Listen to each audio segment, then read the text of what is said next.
Hernia সমস্যা তো আমরা জানি যে এটি অনেকেই আমরা মনে করি যে বড়দের ক্ষেত্রে হয়ে থাকে, তো অ্যাডাল্টহুড ছাড়াও যে চিলড্রেনরা আসলে এটাতে এফেক্টেড হতে পারে, এটি সম্পর্কে আপনি কি বলবেন বা কি কি কারণ আছে? আমরা জানি হার্নিয়ার জন্য অনেক কারণ থাকতে পারে, তো শিশুদের ক্ষেত্রে কি কারণ? হার্নিয়া কিন্তু একটা জন্মগতই, বাচ্চাদের জন্মগত একটা সমস্যা। হার্নিয়া আসলে অনেক ধরনের। হার্নিয়াটা কি সেটা যদি একটু আমাদের দর্শকদের বলি।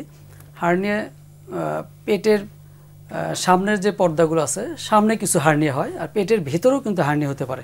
আচ্ছা, আমরা মূলত হার্নিয়া বলতে যেটা বুঝি কুস্কির হার্নিয়া, যেটা কুস্কিতে হয়, ইনগুইনাল হার্নিয়া, রাইট। এই হার্নিয়াটাই আমাদের কনসার্ন। এখানে যেটা হয়, মায়ের পেটে যখন বাচ্চা থাকে তখন অন্ডকোষটা কিন্তু পেটের মধ্যে থাকে। মায়ের পেটে বাচ্চা যখন বড় হয়, অন্ডকোষটা আস্তে আস্তে নিচের দিকে নেমে কুস্কির যে নালীতে এসে অন্ডকোষে প্রতিস্থাপিত হয়। এই নামার সময় কিন্তু একটা পেটের পর্দা, যেটাকে পেরিটোনিয়াম বলি, একটা ফোল্ড নিয়ে এসে সাথে করে নিয়ে আসে।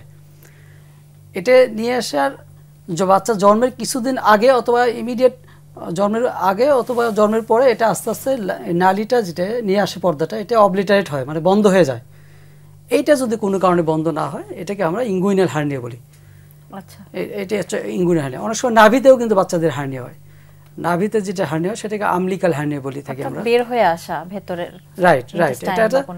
এটা পেটের যে পর্দা থাকে, এটা জন্মগতভাবে একটা ডিফেক্ট থাকে, দুর্বল থাকে, এবং এই দুর্বল অংশটুকু দিয়ে খাদ্যনালীর একটা অংশ অথবা খাদ্যনালীর অন্য একটা অংশ আমরা ওমেন্টাম বলি, এটা বের হয়ে এসে ফুলে থাকে আর কি। আবার যখন বাচ্চা ঘুমিয়ে গেছে, দেখা গেছে এটা আবার পেটের ভিতরে চলে যায়। অনেক সময় বাবা মা এসে বলে যে বাচ্চা যখন খেলা করে অথবা দৌড়দৌড়ি করে, হাসে, তখন ফুলে যায়, যখন ঘুমিয়ে থাকে, শুয়ে থাকে, তখন তো আমি বুঝি না। এইরকম সিমটম নিয়ে সে অ্যাপিয়ার করে। আবার নাভির উপরে কিন্তু হার্নিয়া হয়, সেটাকে আমরা ইপিগ্যাস্ট্রিক হার্নিয়া বলি। ওকে, আচ্ছা। তো হার্নিয়া অপারেশন করলে অনেকের ধারণা আছে যে এটি আবার ফিরে আসে, বা এটির যে সার্জিক্যাল রিপেয়ার দরকার সেটির গুরুত্ব কতটুকু বা রিকারেন্স কতটুকু হয়? হার্নিয়ার ব্যাপারে একটা কথা বলে রাখি দর্শকদের উদ্দেশ্যে, হার্নিয়া মানে আপনি অপারেশন করতে হবে, এটা নিয়ে আর কোনো দ্বিমত নাই। এটা নিয়ে কারো কাছে, কবিরাজের কাছে অথবা অন্য কোনো ডাক্তারের কাছে যে যাই বলুক, আপনি ডিসিশন একটাই, হার্নিয়াকে আপনি অবশ্যই অপারেশন করে নিতে হবে। এবং এটা আমরা অনেকভাবে অপারেশন করতে পারি। আগে আমরা কেটে অপারেশন করতাম, এখন আসলে এটা আমরা ল্যাপারোস্কোপিক্যালি করি। আবার ল্যাপারোস্কোপি একটা, এটা এই পদ্ধতি সম্বন্ধে একটু বলা দরকার। এটা আমরা একটা ছোট ছিদ্র করে, নাভির কাছে একটা ছোট ছিদ্র করে একটা ক্যামেরা পেটের মধ্যে ঢুকে দিই। আচ্ছা, আর ক্যামেরাতে দেখে আমরা যেখানে দুর্বলতা আছে, যেখানে একটা উইকনেসটা আছে, ওই জায়গাটা আমরা রিপেয়ার করে দিই বাচ্চাদের ক্ষেত্রে। এটা আবার অনেকগুলো অপশন আছে। শুধু একটা ছিদ্র করেও করতে পারি আমরা, সেই ছিদ্রটা 5 মিলিমিটার, 1 সেন্টিমিটারের অর্ধেক, এটা দিয়েও করা যায়।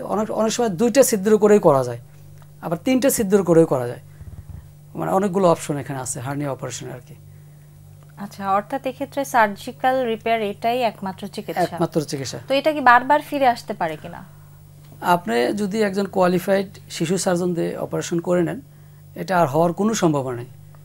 সুতরাং এই অপারেশন করার আগে আপনাকে অবশ্যই ভালো একজন শিশু সার্জনের পরামর্শ নিতে হবে, যে এইগুলো অপারেশনগুলো অভ্যস্ত করলে এটি আসলে রাইট অপারেশন যদি সঠিকভাবে হয়, এটা আর হওয়ার কোনো সম্ভাবনা নেই। আচ্ছা।